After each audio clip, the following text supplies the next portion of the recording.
Assalamualaikum warahmatullahi wabarakatuh. Selamat bertemu kembali bersama saya Soekarno. Salam sejahtera untuk semuanya. Mudah-mudahan dalam keadaan sehat walafiat. Video tutorial kali ini akan membahas tentang penilaian acuan patokan atau yang disebut dengan PAP, yang sebelumnya sudah kita bahas tentang penilaian acuan norma atau PAN. Untuk itu kita terlebih dahulu harus menguasai konsep apa itu penilaian acuan patokan atau PAP. Penilaian acuan patokan atau PAP adalah model pendekatan penilaian yang mengacu kepada suatu kriteria pencapaian tujuan atau TKP yang telah ditetapkan sebelumnya. Penilaian acuan patokan atau PAP adalah pendekatan penilaian yang membandingkan hasil pengukuran terhadap mahasiswa atau siswa dengan patokan batas lulus yang ditetapkan untuk masing-masing bidang mata pelajaran. PAP adalah membandingkan skor yang diperoleh peserta didik dengan suatu standar atau norma absolut. Jadi PAP ini digunakan untuk menilai apa yang dapat dikerjakan oleh peserta didik dan bukan membandingkan seseorang peserta didik dengan teman sekelasnya, melainkan dengan suatu kriteria atau patokan yang spesifik. Kriteria yang dimaksud adalah suatu tingkat pengalaman belajar atau sejumlah kompetensi dasar yang telah ditetapkan terlebih dahulu sebelum kegiatan belajar mengajar berlangsung. Misalkan kriteria yang digunakan 75% atau 80%. Bagi peserta didik yang kemampuannya di bawah kriteria yang telah ditetapkan dinyatakan tidak berhasil dan harus mendapatkan remedial. Tujuan dan manfaat PAP. Tujuan PAP adalah untuk mengukur secara pasti tujuan atau kompetensi yang ditetapkan sebagai kriteria keberhasilan. Sementara manfaat PAP adalah dalam upaya meningkatkan kualitas hasil belajar, sebab peserta didik diusahakan untuk mencapai standar yang telah ditentukan. Dan hasil belajar peserta didik dapat diketahui derajat pencapaiannya. Untuk menentukan batas lulus atau passing grade dengan pendekatan ini, setiap skor peserta didik dibandingkan skor ideal yang mungkin dicapai oleh peserta didik. Dalam penilaian PAP ini biasanya menggunakan prinsip belajar tuntas atau mastery learning. Penerapannya, pendekatan PAP tidak berorientasi pada apa adanya. Pertama, pendekatan ini dipergunakan atau mempergunakan angka rata-rata dengan terlebih dahulu menetapkan kriteria keberhasilan, yaitu batas lulus. Penguasaan bahan pelajaran atau kriteria pencapaian tujuan, siswa yang telah mencapai batas ini dianggap telah berhasil dalam belajar dan diperkenankan mempelajari bahan pelajaran yang lebih tinggi. Sedangkan yang belum mencapai batas tersebut dianggap belum berhasil dan diharuskan memantapkan kembali pelajarannya. Kedua, dalam proses pengajaran, tenaga pengajar tidak begitu saja membiarkan siswa menjalani sendiri proses belajarnya, melainkan secara kontinuitas, secara langsung maupun tidak langsung, merangsang dan memeriksa kemajuan belajar siswa, serta membantunya melewati tahap-tahap pengajaran sehingga berhasil. Adapun rumus yang digunakan untuk mengolah nilai PAP adalah sebagai berikut. Nilai sama dengan skor real dibagi skor maksimum ideal dikalikan 100. Jadi skor real itu skor yang berhasil dicapai oleh siswa.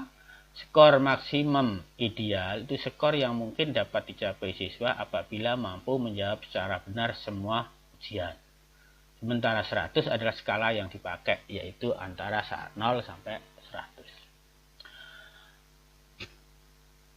Teknik dan prosedur pengolahan skor dengan PAP dalam Microsoft Excel, misalkan diketahui skor ujian siswa kelas 12 jurusan Bahasa Indonesia MAN Kota X. diperoleh hasil skor sebagaimana tabel berikut ini. Jadi ada 15 siswa, namanya A sampai O, NIS-nya juga sudah kita buat ya. Kemudian ada 3 nilai yang diperoleh siswa, yaitu nilai formatif, nilai sumatif, dan tugas. Yaitu misalkan nomor 1 A dengan nomor NIS-nya 1, 2, 3, 4, 5, nilai formatifnya 43, nilai sumatif 65, nilai tugas 70, dan begitu seterusnya. Nah, ini ketiga nilai ini nanti akan dihitung melalui Microsoft Excel, apakah anak tersebut lulus atau nilai apa yang diperoleh. Mari kita bahas di dalam perhitungannya. Adapun untuk menentukan nilai bab, misalnya mengacu pada patokan berikut. Patokan nilai. Siswa akan memperoleh nilai A apabila nilainya di atas angka 80. Nilai B apabila siswa itu memperoleh nilai antara 70 sampai 80. Nilai C 50 sampai 70, nilai D 40 sampai 55, nilai E di bawah 50. Ini yang menjadi patokan. Oke, kita akan membahas langsung praktekan dengan Excel. Ya, ini misalkan data tadi yang sudah kita sajikan, kita pindah ke program Excel. Ini nilai formatif, nilai sumatif, nilai tugas. Maka langkah selanjutnya kita akan menambah 3 kolom, yaitu pertama, kita akan mencari nilai rata-rata skor. Yang kedua, kita mencari nilai PAP. Kemudian yang ketiga, kriteria PAP. Untuk memasukkan nilai rata-rata skor, ini sudah saya siapkan rumusnya. Tinggal nanti dipraktekkan, tapi kita fotokopi aja, di copy paste aja ya dari data ini ya. Atau langsung kita praktekkan, ketik sama dengan ya. Kemudian ketik average ya. Average. Nah, ini sudah ada. Kalau sudah ada, klik F-nya ini, klik 2 kali. Ya, kemudian masukkan nilai angka ini pada kode D dan baris 10, berarti D10. D10. Kemudian titik koma sampai tugas ini adalah F10. F10. Oke. Setelah itu dalam kurung. Klik enter. Oke, berarti nilai rata-rata skor untuk nomor 1 adalah 56,5. Sementara untuk skor yang lain kita cukup men-scroll ke bawah. Ya. Maka semuanya akan diperoleh nilainya. Sudah ada semuanya. Di rumus bisa dipraktekkan. Yang kedua, nilai PAP. Nilai PAP ini adalah nilai yang harus ditentukan apakah dia memperoleh nilai A, B, C, dan seterusnya. Maka rumus digunakan ini. Ya, kita copy saja, nanti baru kita jelaskan. Copy. Paste. Nah, otomatis keluar C. Ya. Gimana cara ngisinya ini? Jadi isinya pertama diklik sama dengan if ya, if. Kemudian dalam kurung G10. Mengapa G10 ini letaknya di G dan urutan 10? Lebih kecil dari 40 kita ngambil di sini, lebih kecil dari 40. Ya. Kemudian titik koma, tanda petik, simbolnya E. Tutup petik juga. Ini yang pertama. Begitu juga yang kedua, ketiga, keempat, kelima. Cuma dasarnya adalah diberi tanda titik koma ya. Kemudian if dalam kurung G10 lebih kecil 55 ya. Kemudian titik koma, tanda petik D, tutup petik, titik koma lagi, dan seterusnya. Nanti dipraktekkan ini. Kalau sudah C ini sama dengan yang rata-rata skor, kita scroll ke bawah. Ya, kita scroll ke bawah. Ya, ini otomatis sudah ketemu nilainya A, C, C, C, B, A, B, B, A, B, B, A, A, A, A. Nah, ini nilai namanya nilai absolut. Kemudian untuk menentukan apakah dia lulus atau tidak lulus, maka kita masukkan nilai kriteria PAP. Ini sudah saya masukkan di sini.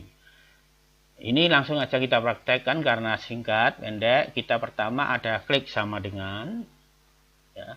Kemudian if, ya. Nah, ini if ada klik 2 kali, ya, otomatis ada dalam kurung. Kemudian klik G, ya, G. Kalau yang saya buat sini kan G2. Nah, ini kita lihat G-nya ini G berapa. Nah, G ini bukan 2, di sini adalah 10. Maka kita masukkan angka 10. Kemudian lebih kecil, klik lebih kecil dari angka 55. Ya. Kemudian koma, ya. Titik koma, ya, titik koma. Tanda petik, ketik her, tutup petik, ya, maaf, ya, tanda petik, r, tanda petik tutup, kemudian titik koma, lulus, titik koma, tanda petik lagi, lulus, tutup petik, kemudian dalam kurung. Klik OK. Nah, sudah ada. Ya. Jadi ini bukan koma, jadi titik koma. Jadi kata kalau sudah ada satu, scroll lagi ke bawah. Nah, dari data ini semuanya dianggap lulus dan tidak ada yang ulang. Yang membedakan adalah nilai prestasi A, B, dan C. Jadi itu untuk mencari PAP melalui program Microsoft Excel. Mudah-mudahan bermanfaat untuk saudara semuanya, khususnya bagi guru dan calon guru ya, yang akan mempraktekkan dalam dunia pendidikan, khususnya dalam evaluasi pembelajaran. Oke, lebih kurang minta maaf. Assalamualaikum warahmatullahi wabarakatuh.